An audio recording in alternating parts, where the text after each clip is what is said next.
Sure. All right. What made you join the Navy? Well, I was part of the lottery, so we were still at the end of the Vietnam War.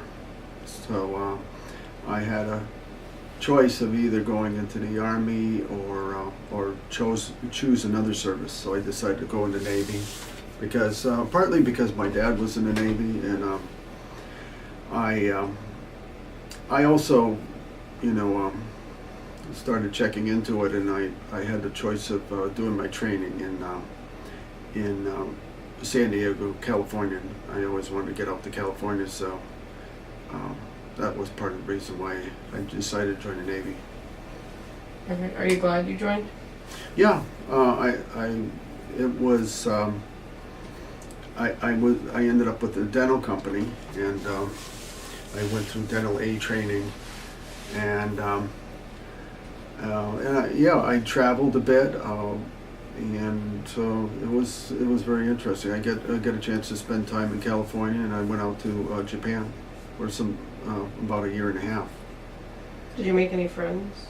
Yeah, I had a lot of friends. That was one of the most interesting parts of the of going in the military. Was I met people from New York, the South, from all over the place, and it was because we worked as a team.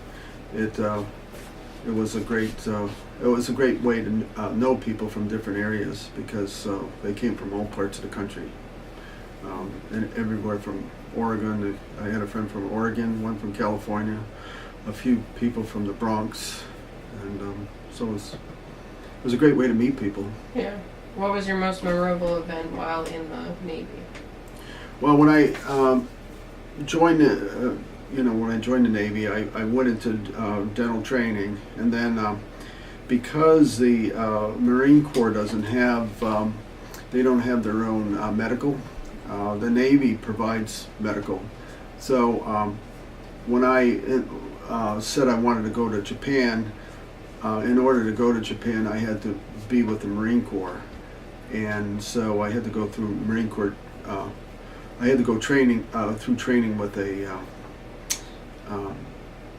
like a regular Marine, and because I was an activist during the end of the war, I was considered myself a conscientious objector. So my most memorable experience was when we were training out in the field. Actually, it was just before we got to train out in the field. I decided I didn't want to. Part of our training was to shoot a weapon, and I decided I didn't want to use a weapon. So I decided I was going to become a conscientious objector while I was in the Navy, and it was a very challenging.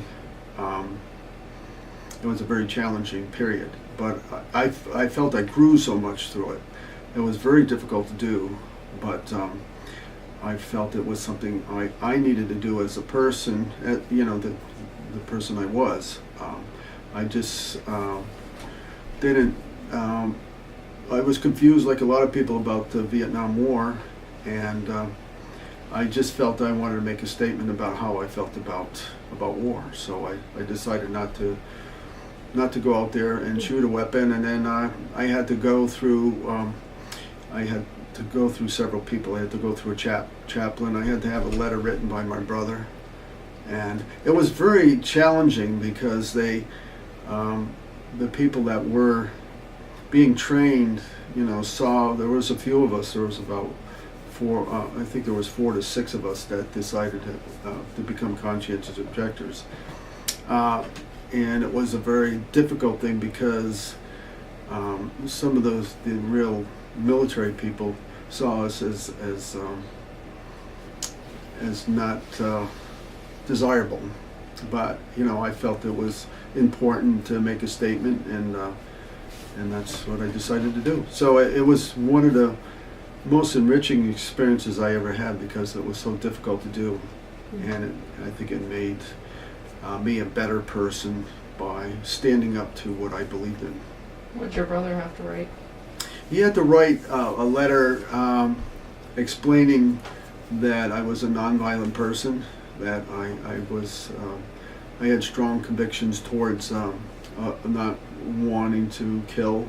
So, and I felt because I went in part of the reason why I went into the medical field is because I was willing to help out, to be a part of be a part of the military, but not shoot. So and I had to get a letter from him, and I had to I was supposed to type out a letter while I was out in the field, which was impossible to do. Mm-hmm. So I had to get more backing from people. I had to go see a chaplain to explain my feelings towards this. Mm-hmm. So What was it like to live in Japan? that was a real enjoyable experience.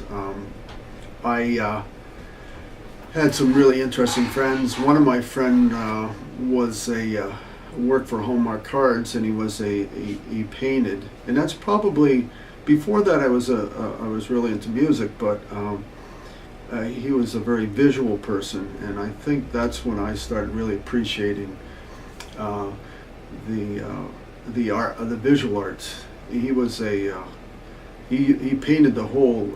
They found out how talented he was, and he ended up painting the whole clinic. He would work his own hours. He'd work at night, and he would paint murals on the walls all night long. So that was his occupation, was painting. So it was very interesting. He was a really neat guy. He was from Boston, and also I had one of my friends was a meteorologist, and so he would teach me a lot about what was going on in the atmosphere and stuff like that. So it was a very educational experience. I met a lot of very interesting people, and I also worked out in the community. I belonged to a Japanese American Cultural Association, which was a bridging type of thing between the U.S. and in Japan. I was teaching English. We taught some English classes, just verbalizing, Mm-hmm. and so I got involved with the Japanese community. How did you feel about the bombing of Hiroshima? Well, what was interesting is I lived only about 6 miles, if I recall, about 6 to 10 miles away from Hiroshima, and I got to see some of the results of the bomb, and also I went to the museum a couple different times. It was we were not allowed to go to Hiroshima on the anniversary of the bomb because as far as from our base, that we were told not to go there because they thought because of security reasons, Yeah. that we may be in danger. But I found that the Japanese people in general were very forgiving, and I didn't feel at any time that that I was in danger. Okay. But it was good living close to there. Has joining the Navy affected your life in any way, positively or negatively? Yeah, it's affected my life in very positive ways. Because of the visual arts,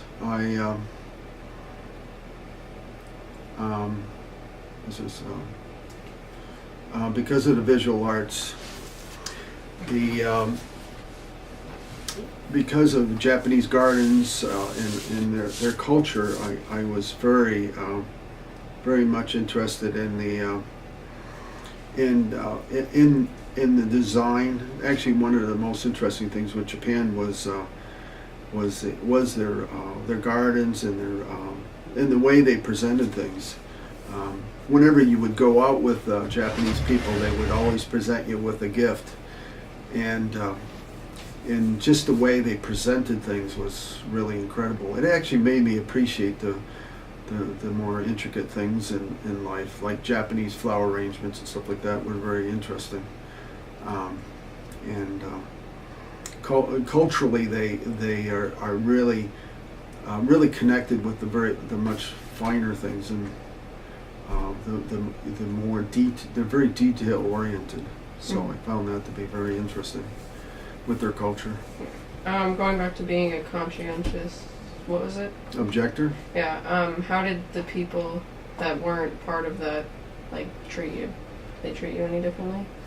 Yeah, well, it was very challenging because at first, being able to do it, we were ridiculed actually because by some people, but other people actually, I had some other soldiers that said to me that they wish they would have made that choice, that they felt the same way, and especially being in medical, I think there's a tendency to want to help people rather than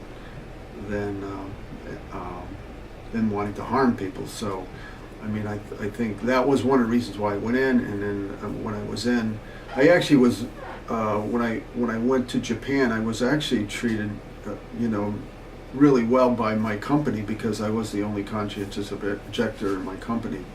So I felt I was treated very well. I think they appreciated that I made a stand in that regard. So I actually was treated, in some ways, I felt treated better once I got out of basic training because they felt I had strong convictions. How would you feel about your child joining the Army or Navy? Well, I feel strongly now, over the years I become more realistic about the need to have a military. I'd be concerned about their safety, but I wouldn't stop, I wouldn't stop my kids from joining the military because I feel it's their choice. It's not a couple years ago when we were involved in Iraq, I think I would have been really nervous for any of my kid going into the military. There's always the risk of them being hurt, and so I would worry about them, but I don't think I would want to stop them from going in.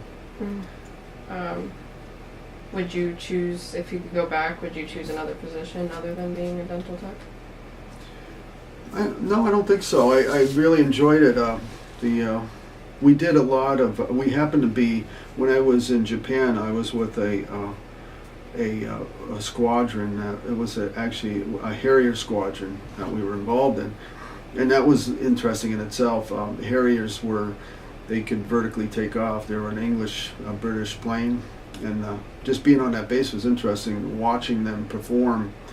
And that was just a squadron of Harriers. There were, I think, 16 or 18. They were specially designed to go into certain battle areas.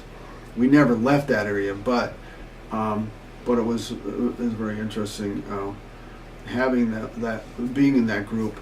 But the nice thing about being in the dental company is we did a lot of work on the outside with Japanese. We did several things with the dental company as far as with orphanage kids, and we would go out and do dental work for them, and we also did some other kinds of aid for Japanese people.